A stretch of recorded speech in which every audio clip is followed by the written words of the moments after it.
Hello student, welcome to इकोविशुम sir, जहाँ पढ़ता है इकोनॉमिक्स बहुत ही अलग अंदाज में। तो कैसे आप सब, मैं आशा करता हूँ आप सब अच्छे होंगे, पढ़ तो रहे होंगे। ये हमारा बेसिक इकोनॉमिक्स का पेपर चल रहा है जो कि MGKVP यूनिवर्सिटी का है, जो कि माइनर को मिलता है। और ये हम 51 तक देख चुके थे और इससे आगे हम आगे हैं। ठीक है, ये आपका 17 अप्रैल को पेपर हुआ था। आगे चलते हैं। ये देखो GDP पूछ रहा है। क्या पूछा है? जीडीपी फैक्टर कॉस्ट पे पूछा है। जीडीपी फैक्टर कॉस्ट पे क्या है फॉर्मूला? जीडीपी फैक्टर कॉस्ट का फॉर्मूला है जीडीपी माइनस इंडेक्स टेस्ट, और अगर सब्सिडीज हो तो उसे प्लस कर देते हैं, अगर सब्सिडीज ना हो तो उसे ऐसे ही रहने देते हैं। पर लेकिन सब्सिडीज है इसमें अगर दे रखी है तो आपका बी ऑप्शन लगा कर हो गया। ये देखो, ये वही क्वेश्चन आ गया जो कि हमने पढ़ाया था ना, MV = PT, बिल्कुल सेम टू सेम क्वेश्चन। ठीक है, आगे चलते हैं। Modern theory of interest. देखो, मॉडर्न थ्योरी ऑफ इंटरेस्ट की बात करता है तो मॉडर्न थ्योरी ऑफ इंटरेस्ट किसने दी थी? हिक्स ने दी थी। ठीक है, और मॉडर्न थ्योरी ऑफ जो वो थी, क्या कहते हैं उसे, अनएम्प्लॉयमेंट, वो आपकी किन्स ने दी थी। आगे चलते हैं। According to the classical theory of interest rate, interest determinate. देखो, क्लासिकल थ्योरी में जो इंटरेस्ट रेट था वो किसके द्वारा होता था? वो सप्लाई और डिमांड दोनों के द्वारा देखा जाता था। दोनों को मेजर करेंगे जब ये पता चलेगा। आगे चलते हैं। According to the new classical theory of interest rate is determined by the, ये देखो क्या पूछा है, न्यू क्लासिकल थ्योरी के बारे में पूछ रहा है। इंटरेस्ट रेट किस तरह डिटरमाइन करेगी? क्लासिकल के बारे में पूछा और ये न्यू के बारे में पूछा। और न्यू में क्या होता है? बिल्कुल क्या कहते हैं, सेम है। क्या हो जाएगा आपका? सप्लाई अब लोनेबल हो जाएगा और डिमांड दोनों में हो जाएगा, कोई चेंज नहीं मिलेगा। Which is included in the demand for the liquidity. Liquidity में क्या डिमांड होता है, क्या होता है, तो आपको पता है, याद है अगर आपको, तो ये सारे आते थे। ठीक है, लिक्विडिटी डिमांड वाले में। आगे करते हैं। Which of the factor of economic development, तीनों है। ये पिछली बार भी क्वेश्चन आया था और बहुत ही आसान था क्वेश्चन था। तीनों है भाई, ह्यूमन भी आएगा, नेचुरल भी आएगा और टेक्निकल भी आएगा। Which is inductor of economic growth, क्या इंडक्टर है इकोनॉमिक ग्रोथ के? अब अगर देखें तो क्या इंडक्टर है? रियल GDP और रियल पर कैपिटा, दोनों ही आ जाएंगे, बहुत आ जाएगा। ठीक है, ये तो फिर से बहुत वाले स्टार्ट हो गए सारे। For economic development which is open one is true, क्या है? ट्रू क्वांटिटेटिव कॉन्सेप्ट यस होता है, मल्टी डायमेंशनल होता है, बिल्कुल होता है डेवलपमेंट, बिल्कुल सही है, सारे ऑप्शन सही हो जाएंगे। ठीक है, इकोनॉमिक डेवलपमेंट करना है तो मैंने बताया था इकोनॉमिक डेवलपमेंट वाले क्वेश्चन आए तो आप नॉर्मल भी आराम से करके आ जाओगे, कोई इतनी प्रॉब्लम होगी नहीं। According to the new classical growth theory necessary of economic growth, economic growth क्या होगी? लेबर भी जरूरी है, कैपिटल भी जरूरी है, टेक्नोलॉजी भी जरूरी है। जब भी तीनों चीजें होगी या सारी चीजें, 5 फैक्टर होते हैं प्रोडक्शन के। कितने फैक्टर होते हैं? 5 फैक्टर। अगर 5 फैक्टर चाहिए तो अच्छा सा ग्रोथ मिलेगा, बिल्कुल। आगे चलते हैं 62 पर। 62 क्या कह रहा है? 62 कह रहा है what is the causes of the decreasing return to a factor. तो क्या है? Over the utilize fix factor, बिल्कुल सही है। इम्पैक्ट ऑफ सब्स्टिट्यूशन, बिल्कुल सही है। दोनों आपके सही हो जाएंगे। ठीक है, आगे चलते हैं। यहाँ पर मैं एक्सप्लेन नहीं कर रहा, जल्दी जल्दी आपको बता रहा हूँ सिर्फ। ठीक है, कभी कोई बच्चा कहे कि आपने तो एक्सप्लेन नहीं करा कुछ भी। ठीक है, आपको आंसर की दे रहा हूँ, इस वजह से नॉर्मल है। What are the type of return to scale, type of return to scale पूछ रहा है। तो ये भी रिटर्न टू स्केल का टाइप है, ये भी रिटर्न टू स्केल का टाइप है, ये भी रिटर्न टू स्केल का टाइप है। नॉन दे दिया तो भाई यहाँ पर गलती है क्वेश्चन में। यहाँ पर ऑल होना चाहिए था। क्या होना चाहिए था? ऑल होना चाहिए था यहाँ। ठीक है, ऑल, ये तीनों के तीनों टाइप है, मैंने पढ़ाए हुए हैं, आप जाके चैनल पे देख सकते हो। तीनों टाइप के डायग्राम्स भी बनवाए हुए हैं रिटर्न टू स्केल में। तो ये गलत हुआ है यहाँ पर, ये क्वेश्चन रॉन्ग है भाई। क्वेश्चन नंबर 63 आपका रॉन्ग है, इस पर सबको नंबर मिलेंगे, खुश हो जाओ। The new growth theory, new growth theory के बारे में पूछ रहा है। न्यू ग्रोथ थ्योरी किन किन चीज़ों से रिलेटेड है भाई? नॉलेज से भी होगी, इससे भी होगी और इससे भी होगी। जरूरी है सब कुछ हो, जब भी ग्रोथ अच्छे से मिलेगी। ठीक है, आगे चलते हैं। An economy is doing between well, जब इकोनॉमी अच्छा कर रही है तो इसका मतलब क्या है? अनएम्प्लॉयमेंट घट रहा होगा, मतलब कि बेरोजगारी कम हो रही होगी, और इन्फ्लेशन भी कम हो रहा होगा, मतलब दोनों ही सही है। ठीक है, इन दोनों के बीच में रिलेशन निकालने मत बैठना, क्योंकि रिलेशन से फिर उल्टा हो जाएगा मामला।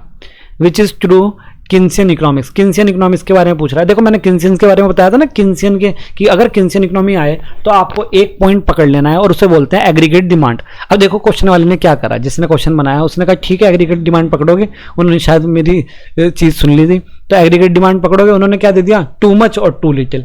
अरे एग्रीगेट डिमांड तो दे दिया है। अब देखो इन्फ्लेशन और अनएम्प्लॉयमेंट में, देखो इन्फ्लेशन और अनएम्प्लॉयमेंट किन्स दोनों की बात करते हैं। किसकी बात करते हैं? दोनों की बात करते हैं, और दोनों में ही एग्रीगेट डिमांड की बात करते हैं। तो चाहे वो टू मच कर लो या 2 लीटर कर लो, आपका दोनों का आंसर सही होगा। ठीक है, ये थोड़ा सा घुमा कर दिया है क्वेश्चन। ठीक है, लेकिन अच्छा लगता है जब कोई घुमा के क्वेश्चन देता है, पर लेकिन हाँ बच्चों के लिए थोड़ा सा खराब हो जाता है। द फ्लिप्स कर्व, अब फ्लिप्स कर्व के बारे में पूछ रहा है, मैंने आपको बताया था फ्लिप्स कर्व रिलेशन है और इनवर्स रिलेशन मिलेगा, मतलब कि इनवर्स रिलेशन मिलेगा किस किस के बीच में, इन्फ्लेशन और अनएम्प्लॉयमेंट के बीच में। और ये ऊपर आपको दिख रहा था इन्फ्लेशन और अनएम्प्लॉयमेंट ही आ रहा था। फ्लिप्स कर्व किसके नाम पर, देखो इतना आसान क्वेश्चन है, अब ये तो मत कहना कि ये गलत करके आया मैं, क्योंकि देखो इतना आसान है, क्योंकि फ्लिप्स कर्व है, किसके नाम पे होगा, फ्लिप्स के नाम पे ही होगा। आगे चलते हैं। According to Phillips curve in case of the inflation high unemployment will be, अगर इन्फ्लेशन हाई हो जाती है तो अनएम्प्लॉयमेंट लो हो जाता है। ये इसलिए मैं कह रहा था ऊपर कि वो रिलेशन दोनों के बीच में मत निकालने लगना, ठीक है, वो अलग चीज़ थी। Phillips curve work, Phillips curve mainly short run में ही वर्क करता है, पर लेकिन हाँ यूनिवर्सिटी देखो अगर दोनों में लिया ना तो हम यूनिवर्सिटी को कुछ नहीं कह सकते, ठीक है। The consumer price index, consumer price index का आ गया। कंज्यूमर प्राइस इंडेक्स को कैसे मेजर करेंगे, तो किस तरह मेजर करेंगे, कॉस्ट ऑफ लिविंग से भी करेंगे और प्राइस इन्फ्लेशन कैसे भी करेंगे, बोथ से कर देंगे। तो 71 का क्या हो जाएगा, बोथ हो जाएगा, दोनों से ही हो जाएगा। इन case of consumer price index increase, consumer price index increase कब होगा, आपका कॉस्ट ऑफ लिविंग, ये ऊपर मैंने बताया है, देखो अगर ऊपर कॉस्ट ऑफ लिविंग ना आता तो नीचे भी ना आता, इंक्रीज और डिक्रीज। रुक जाओ 2 सेकेंड, क्या पूछ रहा है, इन case of consumer price index increase, देखो प्राइस इंडेक्स अगर इंक्रीज हो रहा है तो जो कॉस्ट हो गया ना लिविंग की वो भी इंक्रीज होगी। अभी मैंने गलत बता दिया आपको, ठीक है। तो ये ऐसा कभी कभार हो जाता है, देखो जल्दी जल्दी में कुछ गलत पॉइंट बता दूं तो उसे मैनेज कर लिया करो या कमेंट में कर दिया करो, मैं उसका आंसर आपको सही दे देता हूँ, फिर देख के ना ठीक से, फिर वो मैं आपको बिल्कुल सही बता देता हूँ। चलिए आगे चलते हैं। Which is a method of computing the national income, method बताना है नेशनल इनकम का। तो नेशनल इनकम में आपने याद हो इस इनकम मेथड भी पढ़ा है, एक्सपेंडिचर मेथड भी पढ़ा है। अगर आपने ये मेथड नहीं पढ़ा होगा फिर भी आप 2 मिल गए हैं तो आपको ओल तो लगाना ही पड़ेगा। देखो सिंपल सा है, देखो जरूरी नहीं है हमेशा आपको हर चीज़ देखने को मिले, हर चीज़ पढ़ी हो आपने, तो हमेशा आंसर ऐसे ही लगाना चाहिए कि कुछ ना कुछ तो पढ़ा हुआ होगा और कुछ नहीं पढ़ा हुआ होगा, तो इस तरह मैनेज करके लगा देना चाहिए।